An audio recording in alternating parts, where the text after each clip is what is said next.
আটা দিয়ে পাস্তা মানে অসম্ভব মজার এই নাস্তাটা। আপনারা একবার এইভাবে ঘরে বানায়া খাইয়া দেখেন, বিশ্বাস করবেন না যে নাস্তাটা এত মজা হয়। তো প্রথমে একটা রুটি বেলে নিলাম, তারপর রুটিটাকে কেটে সেম এইভাবে একটা কাঁটা দিয়ে পাস্তার শেপ করে কেটে নিচ্ছি। আপনারা আপনাদের খুশি মতো কেটে নেবেন, যে যেভাবে পারেন, কোনো সমস্যা নেই। তবে এই নাস্তাটা একবার আপনারা এইভাবে বানিয়ে খেয়ে দেখবেন। তো আমি এটা সেদ্ধ করে নিলাম। সেদ্ধ করার সময় হালকা একটু তেল দিয়েছি। তো খুব ভালো করে এটা ধুয়ে পানিটা ঝরিয়ে নেব। তো অসম্ভব মজা, বিশ্বাস করেন এই নাস্তাটা।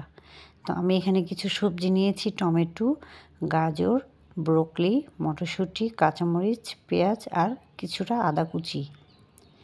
আর একটা লেবু নিয়েছি, আপনারা চাইলে লেবুর রসটা রান্না শেষে দিতে পারেন। তো এখানে 2টা ডিম ভেজে নিচ্ছি।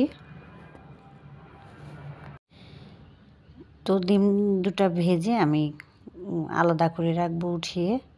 তো এই নাস্তাটা আমার বোনের ছেলে সম্পূর্ণ বানাচ্ছে।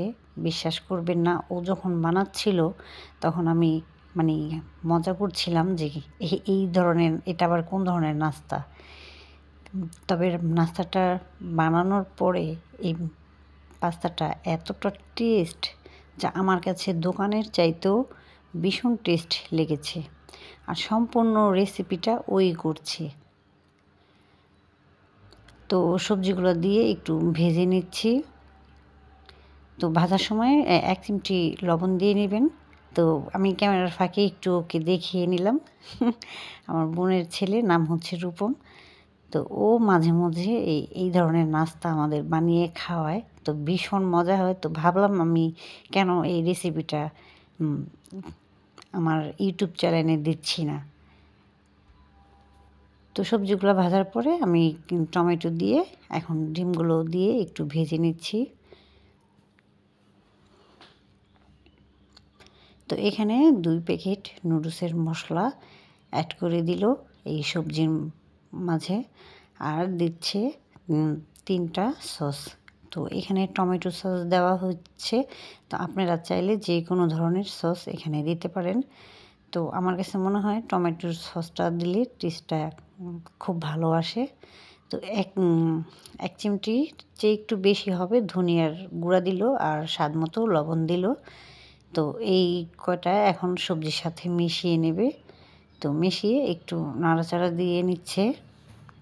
তো এখানে 2-3 টেবিল চামচ হবে পানি দিল। তো পানি দিয়ে একটু সবজির সাথে মিশিয়ে এখন পাস্তাটা দিয়ে দিচ্ছে। তো এই পাস্তাটা ডো করার জন্য একেবারে নর্মাল পানি আর শুধু একটু লবণ দিয়ে আপনারা যেভাবে রুটি বানান সেম ওইভাবে করে নেবেন। এর চাইতে আর বেশি কিছু দেওয়া লাগে না। তো এই সাধারণ জিনিস দিয়ে যে এত মজার নাস্তা হয়, সেটা আপনারা নিজেরা এইভাবে বানিয়ে না খেলে কেউ বুঝতেই পারবেন না। তো এই নাস্তার মধ্যে যদি মানে কি বলবো, যে বলে যে কত দিতে, তাহলে আমি 10-এর মধ্যে পুরো সম্পূর্ণ 10-ই দিব। আমার কাছে এতটাই ভালো লেগেছে। তো আপনারা এইভাবে বানিয়ে খেয়ে দেখবেন, ভীষণ মজার এই নাস্তা। তো কেমন লাগলো বলুন আমার রেসিপিটা।